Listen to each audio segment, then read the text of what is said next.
আসসালামু আলাইকুম। কি অবস্থা? কেমন আছেন? আমরা ভালো আছি আলহামদুলিল্লাহ। যত অনেক সময় আমরা কিন্তু মাটির পাতিলে রান্না করে খাই না। কিন্তু মাটির পাতিল এখন পাওয়া যায় না।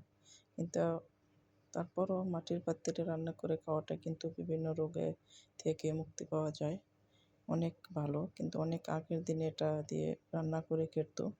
আর এখন বিভিন্ন ধরনের বিভিন্ন আইটেমের পাতিল, যেহেতু ফ্রাই প্যান, তারপর মার্বেল সেট বিভিন্ন ধরনের পাওয়া যায়। আর কালকে আমি রাত্রের জন্য রান্না করলাম এখানে চিংড়ি মাছ দিয়ে টমেটো দিয়ে ভুনা রান্না করলাম।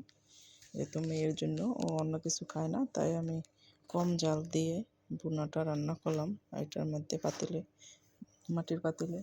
কিন্তু দেখতে কিন্তু অসাধারণ ছিল, খাইতেও কিন্তু ভালো লেগেছিল, অনেক টেস্ট হয়েছিল, রান্নাটাও কত মজা হয়েছে, অসাধারণ এক কথায়।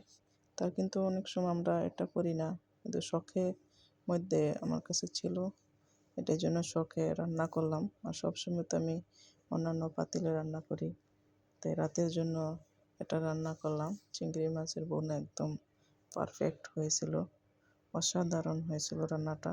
গরম গরম ভাতের সাথে তো সেই টেস্ট লাগছিল।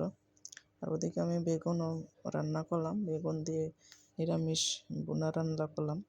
এটা কিন্তু অনেক আগে, শীত আসলে কিন্তু এই বেগুনের তরকারিটা আমাদের এলাকায় খায়, কিন্তু জানি না, কিন্তু আমরা অনেক সময় যে মাংসের যে মশলা আছে ওগুলো দিয়ে আমরা সবসময় এরকমভাবে একটা তরকারি রান্না করে, যত মাংসের মশলা দিয়ে কিন্তু অনেক টেস্ট হয়।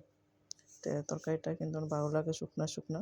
শীতের দিন আসলে নাকি বেগুন থেকে তেল হয়, তাই এই জন্য। আর এদিকে দেখেন, আমি যে আগে পর অনেক সময় গাছগুলো দেখিয়েছি, দেখেন কত মরিচ ধরেছে, মাশাল্লাহ মাশাল্লাহ।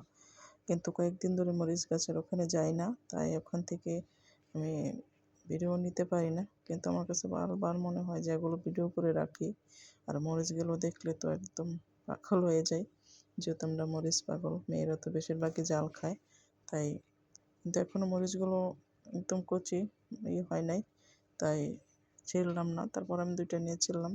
এদিকে আমাদের বিল্ডিংয়ের পাশে, বিল্ডিংয়ের উপরে এক ভাই কত সুন্দরভাবে দেখেন, প্রবাসে থেকেও কত সুন্দরভাবে লাউ গাছ, বিভিন্ন সবজির গাছ করেছে। দেখতে কিন্তু একদম অবাক লাগছে। এটা যে দোতলার উপরে কত সুন্দর, ছাদের উপরে একদম খোলামেলা রিলিবিলি জায়গায় উনি চাষ করছেন, অসাধারণ হয়েছে এক কথায়। একদম শশাও কিন্তু ধরেছে, শশা কিন্তু এখানকার। আর এখানে দেখেন কতগুলো মরিচ গাছ, টমেটো গাছ, বেগুন গাছ, বিভিন্ন ধরনের গাছ লাগিয়েছে ও ভাইয়া। এক কথায় অসাধারণ হয়েছে, দেখলেও কিন্তু ভালো লাগে। এগুলো খাওয়ার চেয়ে দেখতেও কিন্তু মন ভরে যায়।